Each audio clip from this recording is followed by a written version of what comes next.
ಸ್ನೇಹಿತರೆ, ಎಲ್ರಿಗೂ ನಮಸ್ಕಾರ. ಸ್ನೇಹಿತರೆ, ಈ ದಿನ ನಾವು ಕಿಸಾನ್ ಕ್ರಾಫ್ಟ್ ಎನ್ನುವ ಕಂಪನಿಯಿಂದ ತಂದಂತಹ ಹೊಸ ಪಂಪ್ಸೆಟ್ ಬೆಳೆಗಳಿಗೆ, ಕೃಷಿಗೆ, ವಿವಿಧ ರೀತಿಯಾದಂತಹ ತರಕಾರಿ ಬೆಳೆಗಳಿಗೆ ನಾವು ಸ್ಪ್ರೇ ಮಾಡುವಂತಹ ಪಂಪ್ಸೆಟ್ಟನ್ನು ತಂದಿದ್ದೀವಿ ಸ್ನೇಹಿತರೆ. ಈ ಪಂಪ್ಸೆಟ್ ಬೆಲೆ ಸುಮಾರು 18,000 ರೂಪಾಯಿಗೆ ನಾವು ಶೋರೂಮಲ್ಲೇ ತಂದಿದ್ದು ಸ್ನೇಹಿತರೆ. ಈ ಕಿಸಾನ್ ಕ್ರಾಫ್ಟ್ ಕಂಪನಿಯ KKPSP 25 ಅಗ್ರಿಕಲ್ಚರಲ್ ಸ್ಪ್ರೇಯರ್ ಸೆಟ್ಟನ್ನು ಸುಮಾರು 18,000 ರೂಪಾಯಿಗಳಿಗೆ ಚಿಕ್ಕಬಳ್ಳಾಪುರ ಜಿಲ್ಲೆಯಿಂದ ತಂದಿದ್ದು, ಸುಮಾರು 18,000 ರೂಪಾಯಿ ಬೆಲೆ ನಿಗದಿ ಇದೆ ಸ್ನೇಹಿತರೆ. ಈ ಪಂಪ್ಸೆಟ್ಟನ್ನು ನಾವು ಎರಡು ವಿವಿಧ ರೀತಿಯಲ್ಲಿ ಬಳಕೆ ಮಾಡ್ಬೋದು. ಮೊದಲಿಗೆ ಇದನ್ನು ನಾವು ಸ್ಪ್ರೇ ಮಾಡೋದಕ್ಕೆ ಬಳಕೆ ಮಾಡ್ಬೋದು, ಮತ್ತು ಎರಡನೇದು ಇರಿಗೇಷನ್ ಮಾಡೋದಕ್ಕೂ ಸಹ ಬಳಕೆ ಮಾಡ್ಬೋದಾಗುತ್ತೆ. ಇರಿಗೇಷನ್ ಮಾಡೋದಕ್ಕೆ ಅತಿ ಹೆಚ್ಚು ಪ್ರೆಷರ್ ನೀಡಬೇಕು ಮತ್ತು ಸ್ಪ್ರೇ ಮಾಡೋದಕ್ಕೆ ಅತಿ ಕಡಿಮೆ ಪ್ರೆಷರ್ ನೀಡಬೇಕಾಗುತ್ತೆ ಸ್ನೇಹಿತರೆ. ಇದನ್ನು ನಾವು ಪೆಟ್ರೋಲ್ ಹಾಕಿ ಇದನ್ನು ಓಡಿಸ್ಬೇಕಾಗುತ್ತೆ ಸ್ನೇಹಿತರೆ. ಪೆಟ್ರೋಲ್ ಸುಮಾರು 3.5 ಲೀಟ್ರ್ ಪೆಟ್ರೋಲ್ ಹಿಡಿಸುವಂತಹ ಒಂದು ಟ್ಯಾಂಕ್ ಇದೆ. ಅದರ ಜೊತೆಗೆ ನೋಡಿ, ಇದು 200 ಮೀಟ್ರ್ ಉದ್ದ ಇರುವಂತಹ ನಮಗೆ ಪೈಪನ್ನು ಟ್ಯೂಬ್ ಸಹ ಕೊಟ್ಟಿದ್ದಾರೆ. ಈ ಟ್ಯೂಬನ್ನು ನಾವು ಹೊಸ ಪಂಪ್ಸೆಟ್ ಒಳಗಡೆ ನಮಗೆ ಲಭ್ಯವಿರುತ್ತೆ ಸ್ನೇಹಿತರೆ. ನೋಡಿ, ಇಲ್ಲಿ ಇವಾಗ ಕಾಣಿಸ್ತಾ ಇದೆಯಲ್ಲ, ಇವಾಗ ಬಿಚ್ಚುತ್ತಾ ಇರುವಂಥದ್ದು ಸುಮಾರು 200 ಮೀಟ್ರ್ ಉದ್ದ ಇರುವಂತಹ ಹೊಸ ಪಂಪ್ಸೆಟ್ಗೆ ಬಳಕೆ ಮಾಡುವಂತಹ ಮಾಡಲು ಬಳಕೆ ಮಾಡುವಂತಹ ಸ್ಪ್ರೇ ಟ್ಯೂಬ್ ಸ್ನೇಹಿತರೆ. ಇದು ನೋಡಿ, ಇದನ್ನು ನಾವು ಇಂಜನ್ಗೆ ಫಿಕ್ಸ್ ಮಾಡ್ಕೋಬೇಕಾಗುತ್ತೆ. ಇಂಜನ್ಗೆ ಫಿಕ್ಸ್ ಮಾಡಿಕೊಂಡು ಸುಮಾರು 3.5 ಲೀಟ್ರ್ ಪೆಟ್ರೋಲ್ ಇಡಿಸುವಂತಹ ಟ್ಯಾಂಕ್ ಬೇರೆ ಇದೆ ಸ್ನೇಹಿತರೆ. ಇಲ್ಲಿ ನೋಡಿ, ಮೇಲ್ಗಡೆ ಕಾಣಿಸ್ತಾ ಇದೆಯಲ್ಲ, ಇದನ್ನು ನಾವು 3.5 ಲೀಟ್ರ್ ಪೆಟ್ರೋಲ್ ಹಾಕುವಂಥ ಟ್ಯಾಂಕು, ಮತ್ತು ಇದಕ್ಕೆ ಒಂದು 600 ml ಇಡಿಸುವಂತಹ ಒಂದು ಆಯಿಲ್ ಚೇಂಬರು ಸಹ ಇದೆ ಸ್ನೇಹಿತರೆ. ನೋಡಿ, ಒಂದು ತುದಿಯನ್ನು ಇಂಜನ್ಗೆ ಫಿಕ್ಸ್ ಮಾಡಿ ಮತ್ತೊಂದು ತುದಿಯನ್ನು ನಾವು ಗನ್ಗೆ ಫಿಕ್ಸ್ ಮಾಡ್ಕೋಬೇಕಾಗುತ್ತೆ. ನೋಡಿ, ಈ ರೀತಿ ಗನ್ಗೆ ಫಿಕ್ಸ್ ಮಾಡಿಕೊಂಡು ನಂತರ ನಾವು ಈ ಔಷಧಿಯನ್ನು ಎಲ್ಲ ರೆಡಿ ಮಾಡಿಕೊಂಡು, ಔಷಧಿಗೆ 2 ಪೈಪ್ ನೋಡಿ ಸ್ನೇಹಿತರೆ, ಅದರ ಒಳಗಡೆ 2 ಪೈಪು ಐತೆ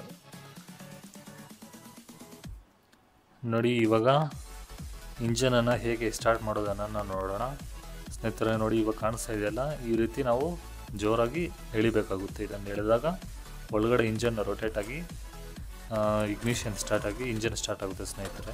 ನೋಡಿ, ಮೇಲ್ಗಡೆ ಇರೋದು ಪೆಟ್ರೋಲ್ ಟ್ಯಾಂಕ್ ಕಾಣಿಸ್ತಾ ಇದೆಯಲ್ಲ, ಈ ಕಡೆ ಇರೋದು ಲೆಫ್ಟ್ ಸೈಡ್ ಇರೋದು ಆಯಿಲ್ ಟ್ಯಾಂಕು. ಈ ಆಯಿಲು 600 ml ಇಡಿಸುವಂತಹ ಆಯಿಲು. ನಾವು ಇಂಜನ್ ಸ್ಟಾರ್ಟ್ ಮಾಡೋಕ್ಕಿಂತ ಮುಂಚೆ ಕಂಪಲ್ಸರಿ ಅದರಲ್ಲಿ 600 ml ಆಯಿಲು ಕಂಪಲ್ಸರಿ ಇರಲೇಬೇಕು ಸ್ನೇಹಿತರೆ.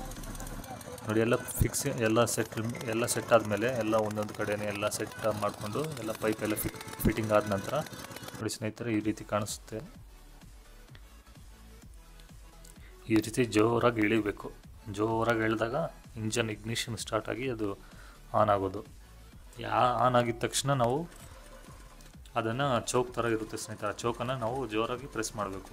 ಯಾಕಂದರೆ ಅದು ಯಾವ ಫೋರ್ಸ್ಗೆ ಬೇಕಂದ್ರೂ ನಾವು ಅದನ್ನು ಇದು ಮಾಡ್ಕೊಳ್ಳೋದಕ್ಕೆ ಯೂಸ್ ಆಗುತ್ತೆ.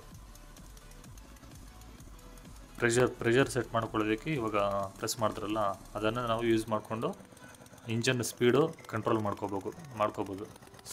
ಇಂಜನ್ ಸ್ಪೀಡಾಗಿ, ಇಂಜನ್ ಸ್ಲೋ ಆಗಿ ಯಾವ ರೀತಿಯಾಗೂ ನಾವು ಯೂಸ್ ಮಾಡ್ಕೋಬೋದು. ನೋಡಿ, ಇವಾಗ ಕಾಣಿಸ್ತಾ ಇರೋದು ನಿಮಗೆ ಇಂಜನ್ ಆನಲ್ಲಿದೆ. ಇವಾಗ ಪ್ರೆಸೆಂಟ್ ಸ್ಪ್ರೇ ಮಾಡ್ತೀವಿ ನೋಡಿ ಸ್ನೇಹಿತರೆ, ಯಾವ ರೀತಿ ಪ್ರೆಷರ್ ಬರುತ್ತೆ ನೋಡಿ. ಇವಾಗ ನಾವು ಇದನ್ನು ಕಂಟ್ರೋಲ್ ಮಾಡ್ಕೊಳ್ಳೋದ್ರಿಂದ ನಾವು ಇಂಜನ್ ಸ್ಪೀಡನ್ನು ಸಹ ನಾವು ಕಂಟ್ರೋಲ್ ಮಾಡ್ಕೋಬೋದು.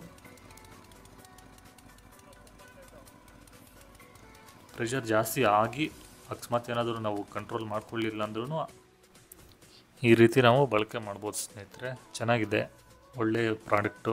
ಕಿಸಾನ್ ಕ್ರಾಫ್ಟ್ ಅನ್ನುವಂತಹ ಕಂಪನಿ ತಯಾರು ಮಾಡಿದಂತಹ ಕಿಸಾನ್ ಕ್ರಾಫ್ಟ್ ಕಂಪ್ನಿಯಿಂದ ಚೆನ್ನಾಗಿದೆ. KKPSP 25 ಮಾಡಲು ಶೋರೂಮಲ್ಲಿ ತಗೊಂಡಿದ್ದು 18,000ಗೆ ಮಾತಾಡಿ ಒಳ್ಳೆ ಪ್ರಾಡಕ್ಟನ್ನು ನಾವು ಪರ್ಚೇಸ್ ಮಾಡಿದ್ದೀವಿ. ಇದರದ್ದು ಎಫೆಕ್ಟು ಚೆನ್ನಾಗಿದೆ, ಬಳಕೆನೂ ಚೆನ್ನಾಗಿ ಮಾಡ್ಬೋದು. ಏನಂದರೆ ಇದನ್ನು ಟ್ರಾನ್ಸ್ಪೋರ್ಟ್ ಮಾಡೋಕ್ಕೆ, ಹೊಲ ಗದ್ದೆ ತೋಟದ ಕಡೆಗೆ ಎತ್ಕೊಂಡು ಹೋಗೋಕ್ಕೆ ಬಹಳ ತೂಕ ಜಾಸ್ತಿ ಇದೆ ಸ್ನೇಹಿತರೆ. ಇದು ಸುಮಾರು 28 kg ವೆಯ್ಟ್ ಇರುವಂತಹ ಈ ಸ್ಪ್ರೇಯರು. ಇದನ್ನು ನಾವು ಹೊಲ ಗದ್ದೆ ಕಡೆ ತಗೊಂಡು ಹೋಗೋದಕ್ಕೆ ವೆಹಿಕಲನ್ನು ಯೂಸ್ ಮಾಡಲೇಬೇಕು. ಯಾಕಂದರೆ ಇದನ್ನು ನಾವು ತಲೆ ಮೇಲೆ ಎತ್ಕೊಂಡೋಗಿ ಬಳಕೆ ಮಾಡೋಕ್ಕಂತೂ ಸಾಧ್ಯ ಇಲ್ಲ. ತಲೆ ಮೇಲೆ ಎತ್ಕೊಂಡು ಹೋಗೋಕ್ಕೆ ಇದು ಸೂಟಬಲ್ಲು ಶೇಪಲ್ಲೂ ಇಲ್ಲ ಸ್ನೇಹಿತರೆ. ಇದು ಚೌಕಾಕಾರದ ಶೇಪು ಚೆನ್ನಾಗಿಲ್ಲ. ಕ್ಯಾರಿ ಮಾಡೋಕ್ಕೆ ಇಬ್ಬರು ಇರಲೇಬೇಕು. ಆ ಕಡೆ ಈ ಕಡೆ ಇಬ್ಬರು ಇಟ್ಕೊಂಡು ಸ್ಪ್ರೇ ಮಾಡಬೇಕು. ಪಂಪ್ ಸೆಟ್ಟನ್ನು ಕ್ಯಾರಿ ಮಾಡೋದಕ್ಕೆ ಇಬ್ಬರು ಇರಲೇಬೇಕು. ವೆಹಿಕಲ್ ಇದ್ದರೂ ಚೆನ್ನಾಗಿರುತ್ತೆ ಸ್ನೇಹಿತರೆ. ವೆಹಿಕಲ್ ಮೇಲೆ ಇಟ್ಕೊಂಡು ತೋಟದ ಕಡೆ ಬಂದು ಬಳಕೆ ಮಾಡ್ಬೋದು ಸ್ನೇಹಿತರೆ. ಇದು 3.1 HP ಇರುವಂತಹ pump set. 3.1 HP petrol usable pump set. ಇದನ್ನು ನಾವು ಕೃಷಿಗೆ ಸಂಬಂಧಪಟ್ಟಂತಹ ನೋಡಿ, ನಾವು ಇವಾಗ ಪ್ರೆಸೆಂಟ್ಗೆ ಕಳೆ ಔಷಧಿ ಅಂತ ಹೊಡಿತಾ ಇದ್ದೀವಿ ಭೂಮಿಗೆ. ಟೆಸ್ಟ್ ಮಾಡೋದ ಸಲುವಾಗಿ ನಾವು ಕಳೆ ಔಷಧಿಯನ್ನು ಸ್ಪ್ರೇ ಮಾಡ್ತಾಯಿದ್ವಿ. ಎಲ್ಲ ಭೂಮಿಗೆಲ್ಲ ಕಳೆ ಔಷಧಿ ಸ್ಪ್ರೇ ಮಾಡಿಬಿಟ್ಟು ಕಳೆನಾಶಕ ಔಷಧಿಯನ್ನು ಸಿಂಪಡಣೆ ಮಾಡ್ತಾಯಿದ್ದೀವಿ ಸ್ನೇಹಿತರೆ. ಇದನ್ನು ನಾವು ದ್ರಾಕ್ಷಿ ಬೆಳೆಗಳಿಗೆ, ಕ್ಯಾರೆಟ್ ಬೆಳೆಗೆ, ಈರುಳ್ಳಿ ಬೆಳೆಗೆ, ಬದನೆಕಾಯಿ, ಮೆಣಸಿನ್ಕಾಯಿ, ವಿವಿಧ ರೀತಿಯಾದಂತಹ ಬೆಳೆಗಳಿಗೆ ನಾವು ಇದನ್ನು ಸ್ಪ್ರೇ ಮಾಡಿಕೊಂಡು ಬಳಕೆ ಮಾಡ್ಬೋದು ಸ್ನೇಹಿತರೆ. ನೋಡಿ, ನಮ್ಮ ಚಾನಲ್ಗೆ ಸುಮಾರು 2 ವರ್ಷ ಆಯಿತು ಚಾನಲ್ ಓಪನ್ ಆಗಿ. ಇನ್ನೂ ಸಬ್ಸ್ಕ್ರೈಬರ್ಸು ಅತಿ ಕಡಿಮೆ ಇದ್ದಾರೆ. ಸಬ್ಸ್ಕ್ರೈಬ್ ಮಾಡಿಕೊಂಡು ವಿಡಿಯೋ ಇಷ್ಟ ಆದರೆ ಬೇರೆಯವ್ರಿಗೂ ಶೇರ್ ಮಾಡಿ. ವಿಡಿಯೋ ಕಂಟೆಂಟ್ ಇಷ್ಟ ಆದರೆ ಲೈಕ್ ಮಾಡಿ ಸ್ನೇಹಿತರೆ. ಇದೇ ರೀತಿ ನಮ್ಮ ಚಾನಲಲ್ಲಿ ವಿವಿಧ ರೀತಿಯಾದಂಥ ಕೃಷಿಗೆ ಸಂಬಂಧಪಟ್ಟಂತಹ ಮಾಹಿತಿಯನ್ನು ಸಹ ನಾವು ಅಪ್ಲೋಡ್ ಮಾಡ್ತೀವಿ. ಓಕೆ ಸ್ನೇಹಿತರೆ, ಕೊನೆವರೆಗೂ ನೋಡಿದ್ದಕ್ಕೆ ತುಂಬ ಧನ್ಯವಾದಗಳು. ಮತ್ತೊಂದು ವಿಡಿಯೋದಲ್ಲಿ ಸಿಗೋಣ ಸ್ನೇಹಿತರೆ. ಬಾಯ್.